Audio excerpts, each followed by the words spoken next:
If we get derailed by stupid shit like this, then we really need to grow up. We really do.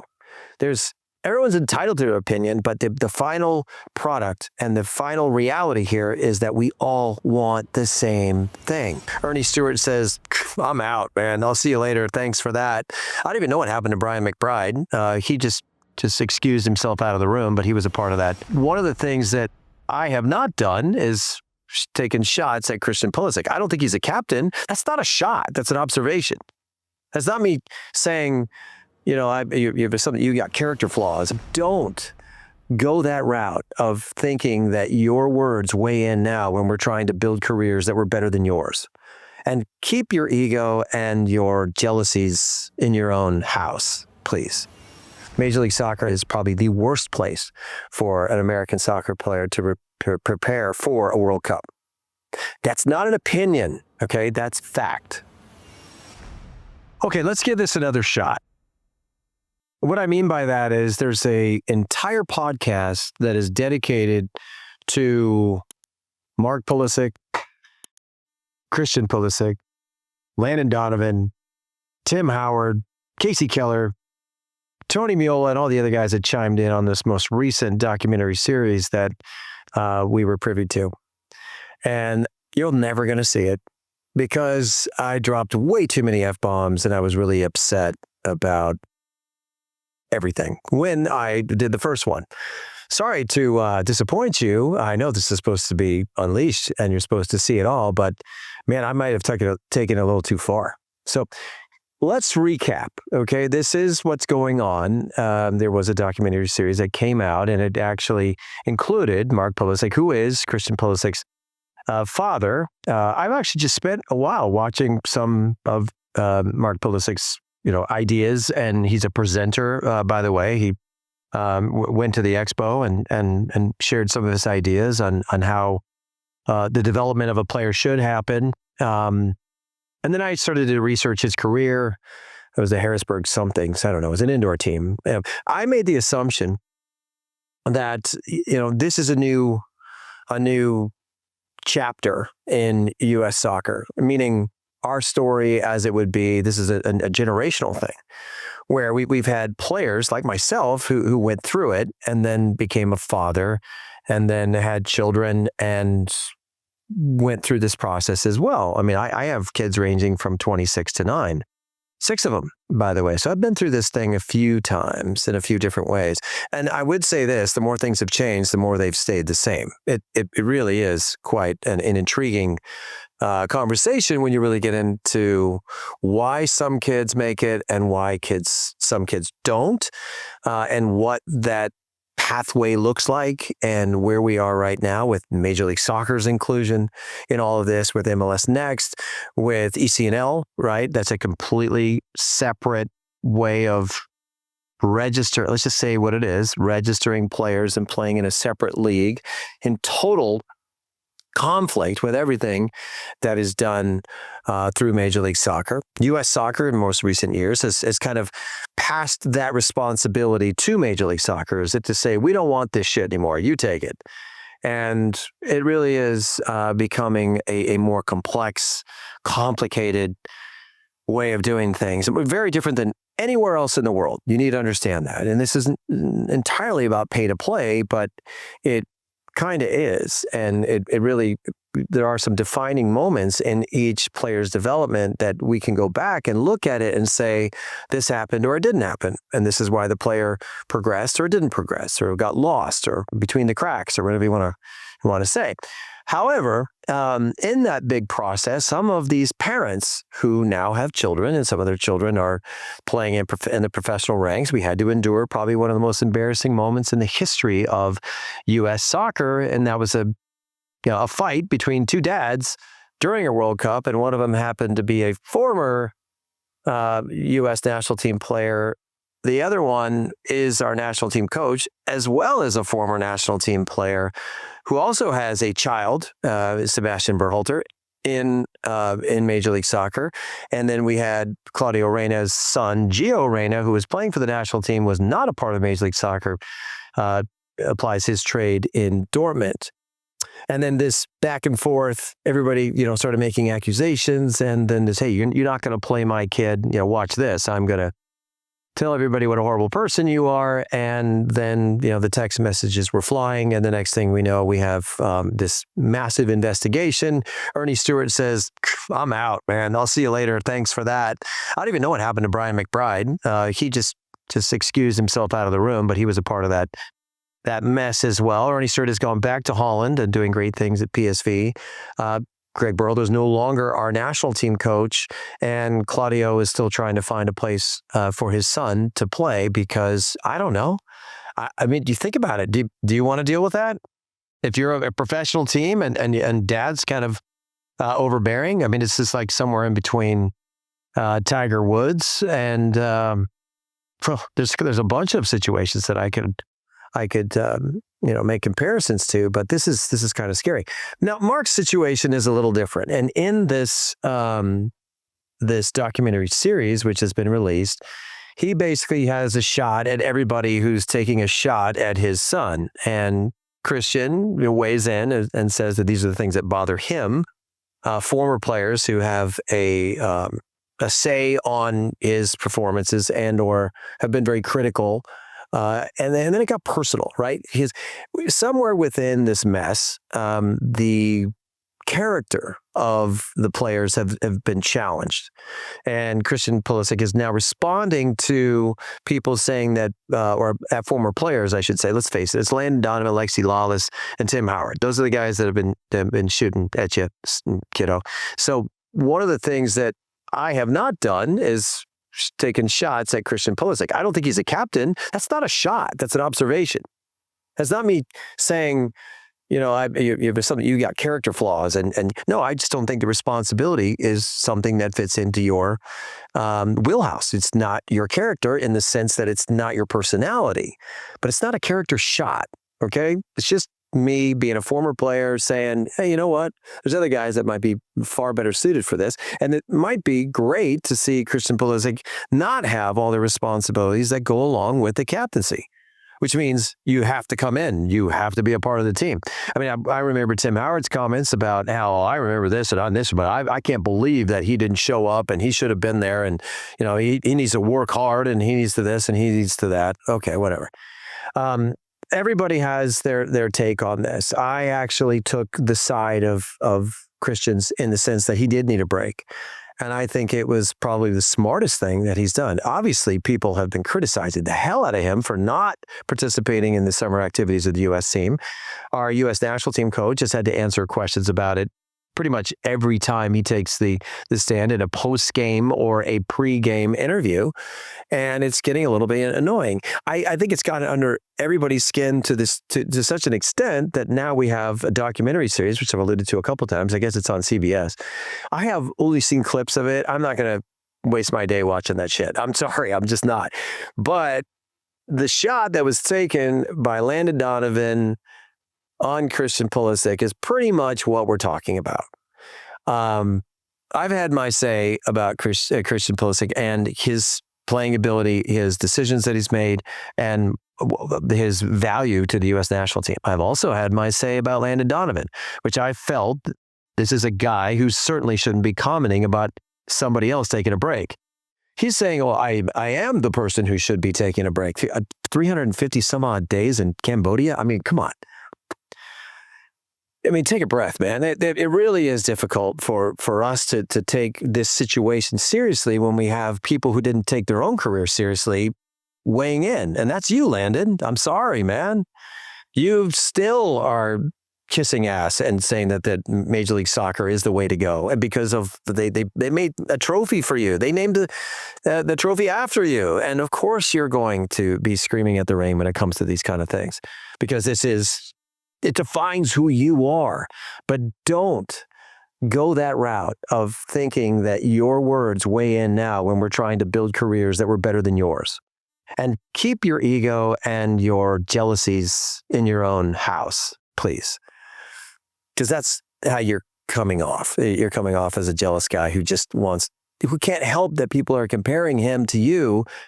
But in my opinion, there is no comparison. He is doing things in Europe. He's doing things in real leagues that it's difficult. This isn't, nobody in the Serie A has made a rule to not kick Christian Pulisic. That's the world you lived in Major League Soccer. I mean, I remember it. I remember it well. I remember being in the locker room with you after 1-1 when I was playing for Chicago. And I don't know how old you were, maybe 19. And I remember saying to myself, this kid is way too cocky.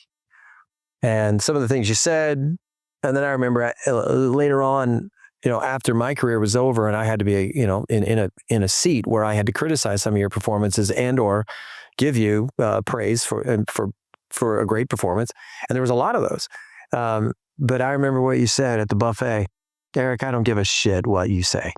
And it's kind of interesting and ironic now that you're in the same spot and you're realizing that your words do carry some weight.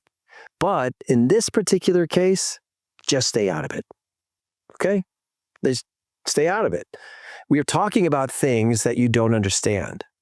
You're the one that said, I don't want to go to Europe because I have a dog. No one's going to take that seriously, bro. I'm sorry. It's really difficult to actually take you seriously as a professional soccer player in Europe who's trying to build his career and make himself a better soccer player. And I've said this before and I'll say it again. We wanted more from you because you did have talent. You're the one that has to look in the mirror and realize that that's the choice you made. These are the repercussions of your actions, and that's the way things are going to be. But don't chime in on Christian Pulisic. Now, I did play in Europe. Okay, I was actually the first American-born player to play in the Bundesliga. So I'm going to chime in because I kind of know what that's like to go through a very difficult situation and to carry the American flag for people I didn't even know, for people that weren't even born yet.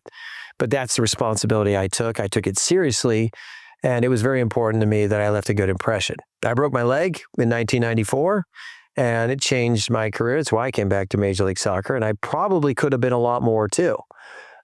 Which is also probably why I'm very wary of the responsibility that you have to be on the national team, but also to protect the health of some of our players and to not play too many games and to make sure that they're going to be able to play in a World Cup when they're completely healthy and ready and have just come out of a season where they've tested themselves and they didn't have a choice. They couldn't take their foot off the gas because the games that they were in were demanding everything, not pacing yourself through games just to make sure that you were healthy. You don't get that choice in Europe. You do get that choice in America. Major League Soccer has proven that time and time again. That is probably the worst place for an American soccer player to prepare for a World Cup. That's not an opinion, okay? That's fact. We're done here, okay? So let's not criticize the guys who are over there trying to pave the way for the next guys to have real careers. Now, what's happening with Christian right now is he's responding to some of your criticisms, meaning some of the former players. I mean, Casey Keller has weighed in here. Tony Meola has weighed in here, and I've actually appreciated those guys and their comments. They've been actually pretty much spot on. Jimmy Conrad, Heath Pierce, sorry, you fall into, you're a worse category than Landon, so your opinion is irrelevant in this kind of thing. But I think that all of this criticism that he is getting from numerous sources, he's finally responded to. And he said it's unnerving and it bothers me. And then most of us are saying, well, most people are saying that, oh, he's soft, he can't handle the criticism. It's not easy to be him right now with all the ignorance that exists in our country about what it actually takes to be a professional soccer player. And his father, the way that Mark has weighed in, was an indoor player, but he was still a professional. I don't think I think he played in college and he played professionally indoor, which is still, in its own right, a level that existed back when we were trying to pave our ways or as far as our careers are concerned. And there wasn't a lot of options. There's a lot of guys that played indoor, a lot of great players that played indoor because there wasn't an outdoor option. As far as I know, I think Mark Pulisic is 1 year older than I am. I think he might have been born in 68. I was born in 69. So I know very well what that landscape looked like. But under these circumstances, when your son has achieved great things and done a pretty good job, in my opinion, of carrying the flag for the American player, those criticisms just kind of come with the territory. Now, I think, and I'll go back to that story, Landon Donovan didn't give a shit what I thought. Christian Pulisic does. That doesn't make him weak. That doesn't make him, it doesn't give him a character flaw. That actually proves that he might care more than you might think. Now, making qualified decisions with a lot of people that weigh in on this, that are paying his salary, that don't want to see him get hurt in a bunch of summer games, that really, to be honest, is really a chance for all these other guys to try and make the team. I think if we're being honest here, Christian Pulisic is going to be on the field in the World Cup because he will be one of our best players when that time comes. And I hope he's well prepared. I hope he stays right where he is, and I hope that he stays healthy. AC Milan is a wonderful club, and he's off to a pretty good start. Gets a goal the other day. Let's hope that continues, right? And everything that he went through at Chelsea, the injuries, the attitude, the realities of how the English treat American players, it's all part of it. So he should be very well versed on how to respond to some of these criticisms. But he chose to respond, and there's a lot of different takes on this. But do not call this man weak. He certainly is not weak. All right. And for us to sit back and to criticize Christian Pulisic for what he's doing right now, or for what he didn't do over the summer, is a little bit unjustified, in my opinion. He has gone back to the club that pays him an ungodly amount of money, and he is going to continue to do that good work. So let's just kind of let this go away. I know that sounds kind of crazy, but I don't appreciate that we have another father chiming in and getting mad and taking a shot and saying, before you start talking shit, is what was his comment. Probably ill-advised. I think Mark would recognize that as well. I don't think it helps the situation, and it certainly sends the wrong message. But I have to say, in our country, in the United States, this is a behavior that we created. We created it through the mechanisms that essentially facilitate soccer in this country. We have a bunch of parents who are in a pay-to-play system who pay for a service provider to teach their kids how to play soccer. And when they don't like the service that is being provided, they think their opinion matters. Well, I don't like what you're doing. I'm going to take my kids somewhere else and pay somebody else to some other club is going to get my money. Yep. Okay, great. In Europe, they go like this. Fine, get out. Goodbye. There's the door. I'll go find somebody else. See, in Europe, they operate under a different rule. And as far as the academies are concerned, they have to like you first. Let that sink in. You don't email the club and say, hey, my son is here and he wants to pay the $3,000 to be a part of your organization. And everybody says yes to that. They just find a place to park him or her so that they can play and still be a major contributor to the club. And then they figure out a way to make them pay for certain other things, whether that be uniforms or travel or hotels. And it becomes quite an expense. That's what pay-to-play is. But the attitude of the parents is that their opinion matters when it comes to their son or their daughter. That's what's happening with Mark Pulisic. Mark Pulisic is basically saying, stay out of my kid's life. He's kind of pointing at himself here. I'm the one who raised this boy. I'm the one that taught him how to play this game, and he's doing it right. Stay out of this. I don't think it's a good idea to engage in any of that stuff. I'm going to go through it. I kind of do go through it. I have a daughter that's playing at Pepperdine. She's in her senior year. I'm not entirely happy with all the coach's decisions that he makes, and there's plenty of things to criticize there. But I don't get involved. These are each in every, everybody's got their own little journey, as they call it, and I stay out of that stuff. And maybe I might send some text message to my family and say, "Wow, that was bad," or that was a bad pass or something along those lines. But I certainly don't go that other route. I do think there was one time I sent a text message to the coach, and to his credit, he shut me down. I just asked a question. I said, is everything okay over there? And then everything went haywire. Like, what are you doing? You're not allowed to call me. So I was like, okay, well, if that's the barrier, that's the barrier. Okay, there we are. I have a 16-year-old who's probably going to go that route and be a professional soccer player. And I'm going to have to deal with this on a larger scale at some point. And I hope to practice what I preach. I stay the hell out of it, because I can't imagine anybody having the audacity to call a professional coach as a parent and ask what's going on. It's like calling someone's boss, but for some reason, we think it's okay in this sport. That is the environment that we created through pay to play. They don't know any better. I mean, the worst part is, in my opinion, is it used to be a bunch of parents that didn't know they didn't know, right? That's one version of it. The ones that think they know that don't know, those are the scary ones. Those are the ones that really frighten me because they have just enough information and educated themselves just enough to think that their opinion on how players are playing or how they should be developed matters. It doesn't. It doesn't. And even in this scenario, Mark, guess what? It doesn't. Unless you're trying to build your own brand and prove that, hey, I know how to develop kids and look at my son, I can do this for your son, and that's your business model. Welcome straight into the pay-to-play system because people are going to want to pay for that service. If that's the route you want to go, I wish you well. I'm going to stay out of it from here on in. And I'm going to sit back and I'm going to enjoy some of these players. Now, there's a second part of this documentary series where Tim Weah actually weighs in. Now, we all know his story. I mean, Timothy Weah is son to George Weah, who was one of the greatest players of all time. If we were to put together, as far as my list goes, top 50 players of all time, he might make that list. He was that good. And so this is another scenario where in this generational, progression, as we're seeing it, maybe Timothy Weah, through his father, is kind of having a different opinion as well. I haven't heard a peep out of George Weah. Have you?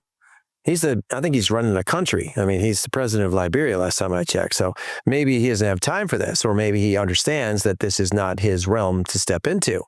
So he's staying out of it. I don't know. Maybe he is texting people. I'm not sure. But Timothy Weah made a mistake, and it needs to be addressed. He called people that are criticizing him evil. And then somewhere in there, they said we're chasing checks, chasing clicks, because we're trying to get wealthy off of it. Well, get rich, make money.